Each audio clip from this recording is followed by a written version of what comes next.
നമസ്കാരം. Raf talk ഫുട്ബോളിലേക്ക് അവർക്കും സ്വന്തം. ഫിഫ വേൾഡ് കപ്പിൻ്റെ റൗണ്ട് ഓഫ് 32 നാളെ ജപ്പാനെ നേരിടാനുള്ള ബ്രസീൽ അവരുടെ അവസാന വട്ട ട്രെയിനിങ്ങും പൂർത്തിയാക്കിയിരിക്കുന്നു.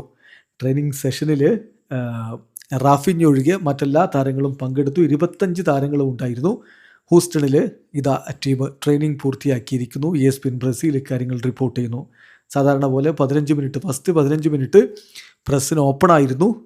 സോ സാധാരണ പോലെ ആ സമയത്ത് വാമപ്പും അതുപോലെ ലൈറ്റ് ബോൾ വർക്കും ഒക്കെയാണ് ചെയ്തത്. ജേർണലിസ്റ്റുകൾ പോയതിനു ശേഷമാണ് ആഞ്ചലോട്ടി മറ്റ് ടാക്റ്റിക്കലായിട്ടുള്ള കാര്യങ്ങളിലേക്കും അതുപോലെ സെറ്റ് പീസ് ഡ്രില്ലിലേക്കും ഒക്കെ പോയത്. എന്നാലും വളരെ രസകരമായിരുന്നു. താരങ്ങൾ വളരെ റിലാക്സ്ഡ് ആയ ഒരു മൂഡിലായിരുന്നു. തമാശകളും മറ്റുമൊക്കെ ആയിട്ടാണ് ആ സമയം കടന്നു പോയതെന്ന് ജേർണലിസ്റ്റുകൾ റിപ്പോർട്ട് ചെയ്യുന്നു. പ്രധാനപ്പെട്ടൊരു കാര്യം, ജാപ്പാനീസ് ജേർണലിസ്റ്റുകളും ഈ ട്രെയിനിങ് സെഷൻ റിപ്പോർട്ട് ചെയ്യാനുണ്ടായിരുന്നു. അപ്പോൾ അവരോട് ജപ്പാനീസിൽ ഗുഡ് മോർണിംഗ് പറയാൻ മാത്യൂസ് കുഞ്ഞ ബ്രൂണോ ഗുയിമാരസിനോട് ആവശ്യപ്പെട്ടത് ചിരി പടർത്തി. എന്തായാലും ടീം വ്യത്യസ്തമായിട്ടുള്ള കോമ്പിനേഷനുകൾ ട്രെയിനിങ് സെഷനിൽ കോച്ച് പരീക്ഷിച്ചിട്ടുണ്ട് ബിഹൈൻഡ് ദ ഡോറിൽ, അതായത് ക്ലോസ്ഡ് ഡോറിൽ. പക്ഷേ ലഭ്യമാവുന്ന വിവരങ്ങൾ പ്രകാരം ഇങ്ങനെയാണ് ബ്രസീൽ ഇറങ്ങാൻ പോകുന്നത്. ഗോൾ കീപ്പർ ആലിസൺ ബെക്കർ, ഡിഫൻസിന് Danilo, Marquinhos, Gabriel Magalhaes, Douglas Santos.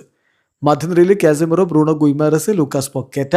മുന്നേറ്റത്തിൽ റയാന്, മാത്യൂസ് കുഞ്ഞ, വിനി ജൂനിയർ. അതായത് കഴിഞ്ഞ മത്സരത്തിൽ സ്കോട്ട്ലൻഡിനെതിരെ ഏത് തരം 11 കൊണ്ട് ഇറങ്ങിയോ അതേ 11 കൊണ്ട് തന്നെ ബ്രസീൽ ഈ കളിയിലും ഇറങ്ങുമെന്നാണ് ലഭിച്ചിട്ടുള്ള വിവരം. അതായത് കാർലോ അഞ്ചലോട്ടി പതിവ് തെറ്റിക്കുകയാണ്. സാധാരണ അദ്ദേഹം ഒരു കളിയിൽ 11 അടുത്ത കളിയിലേക്ക് വരുമ്പോൾ എന്തെങ്കിലും മാറ്റം വരുത്താറുണ്ട്. അതില്ലാതെ ഇതേ കോമ്പിനേഷൻ തന്നെ, കഴിഞ്ഞ കളി ജയിച്ച അതേ കോമ്പിനേഷൻ തന്നെ നിലനിർത്തുന്നു. ഒരു പക്ഷേ നെയ്മർ ജൂനിയർ സബ്സ്റ്റിറ്റ്യൂട്ട് റോളിൽ കുറച്ചധികം മിനിറ്റുകൾ കളിച്ചേക്കുമെന്നുള്ള വിവരങ്ങൾ കൂടി വരുന്നുണ്ട്. വീഡിയോ അവസാനിക്കുന്നു. ഫുട്ബോൾ ലോകത്തെ കൂടുതൽ വിശേഷങ്ങളുമായി റാഫ് ടോക്സ് എത്താം.